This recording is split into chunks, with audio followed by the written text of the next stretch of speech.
कामरान टिशोरी गुफ्तगू कर रहे हैं, आपको लिए चलते हैं। से ही रवाना हुए, कुछ रास्ते में हैं, कुछ पहुंच रहे हैं। तो मकसद ये था कि हम इस मुश्किल वक्त में अपने पाराचनार के भाइयों के साथ खड़े हों, इस मुश्किल वक्त में उन्हें अकेला ना छोड़ें। इसी तरह हमारे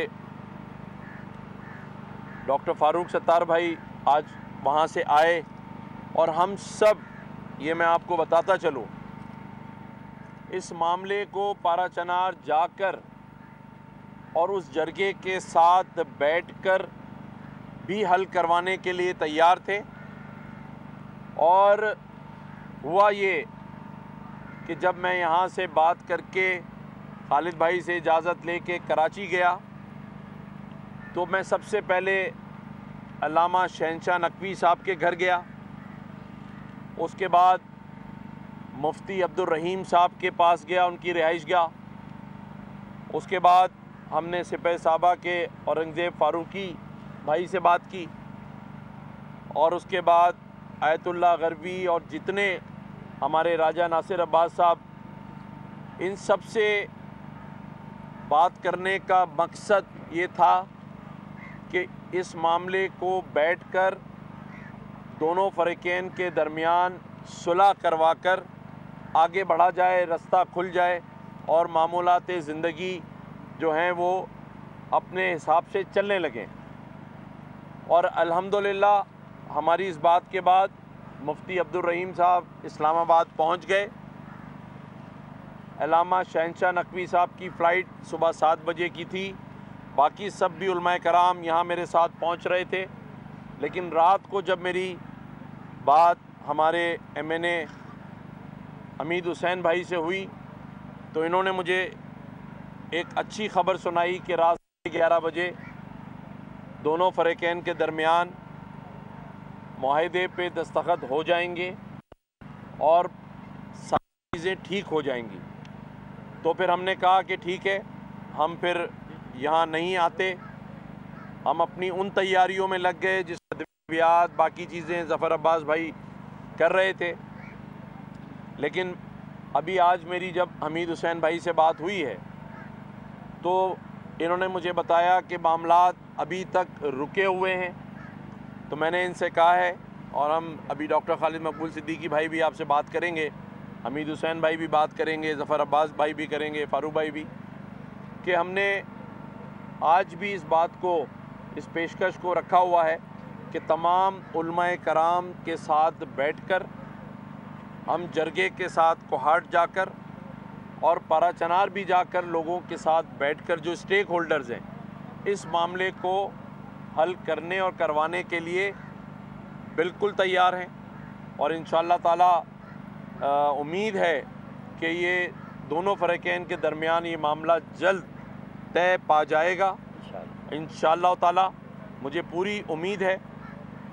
यहाँ जो ट्रक्स हैं वो पेशावर के लिए रवाना होंगे।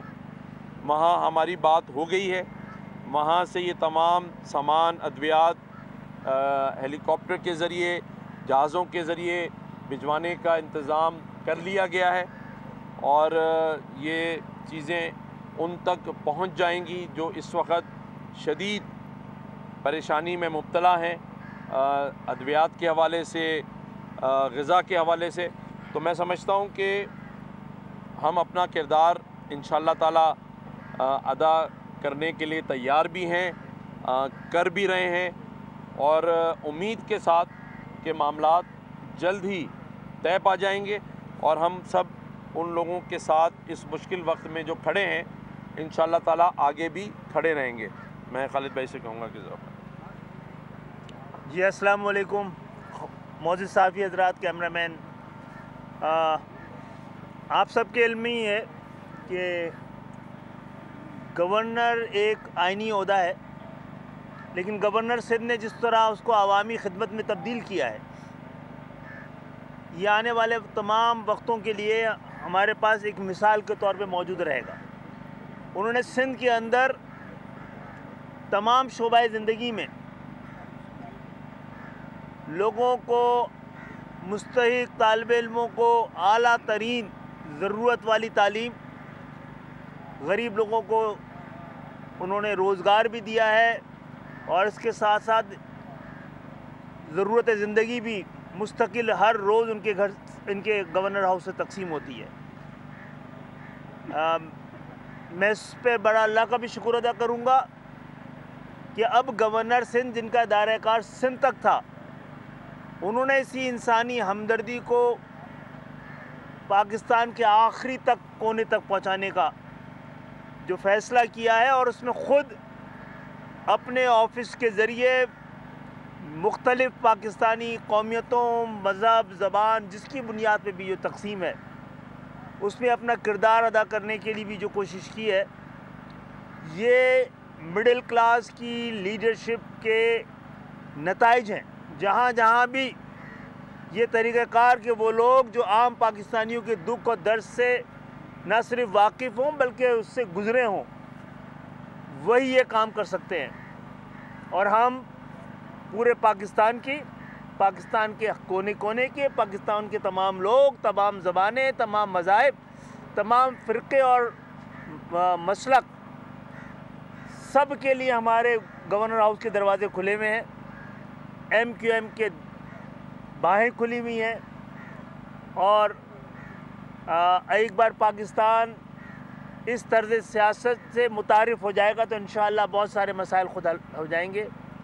और मैं मुबारकबाद का मुस्तहिक समझता हूँ और गवर्नर सिंध को भी कि वो जिस तरह पाकिस्तान, दीन और आम पाकिस्तानियों की खिदमत कर रहे हैं। सरबराह MQM पाकिस्तान खालिद मकबूल सिद्दीकी और गवर्नर सिंध इस्लामाबाद में गुफ्तगू कर रहे थे। सब्सक्राइब करें और बेल दबाएं ताकि कोई खबर रह न जाए।